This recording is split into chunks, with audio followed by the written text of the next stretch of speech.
केंद्रात आज एकीकडे वक्फ कायदा सादर होत असताना दुसरीकडे नाशिकच्या काठेगल्ली सिग्नल परिसरात असलेल्या त्या वादग्रस्त धार्मिक स्थळाला नाशिक महापालिकेने नोटीस बजावली।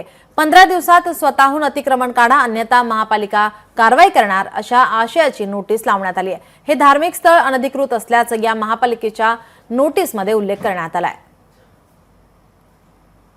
नाशिकच्या काठेगल्ली परिसरात असलेल्या अनधिकृत धार्मिक स्थळाला महापालिकेने आता नोटीस दिलेली आहे। खरं तर फेब्रुवारी महिन्यामध्ये या दर्ग्यावर कारवाई करण्यात आलेली होती। येथील जे अनधिकृत अतिक्रमण होतं ते पोलीस बंदोबस्तामध्ये हटवण्यात आलेलं होतं आणि यानंतर खरं तर सातपीर दर्ग्याचे जे विश्वस्त होते त्यांनी वक्फ बोर्डामध्ये धाव घेतलेली होती आणि या संदर्भात खरं तर त्यांनी त्यांचे कागदपत्र त्या ठिकाणी दिलेले होते। यानंतर महापालिकेला त्या ठिकाणी बोलवण्यात आलं होतं सुनावणीसाठी।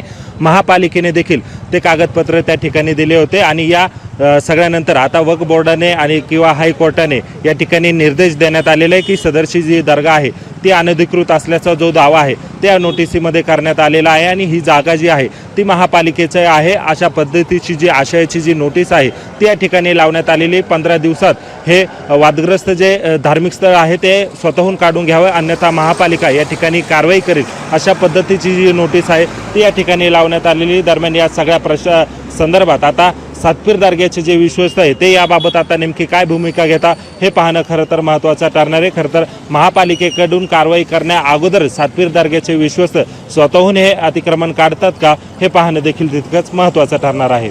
महेश माले, लोकशाही मराठी, नाशिक। लोकशाही मराठी ऐका, पहा, जागरूक रहा।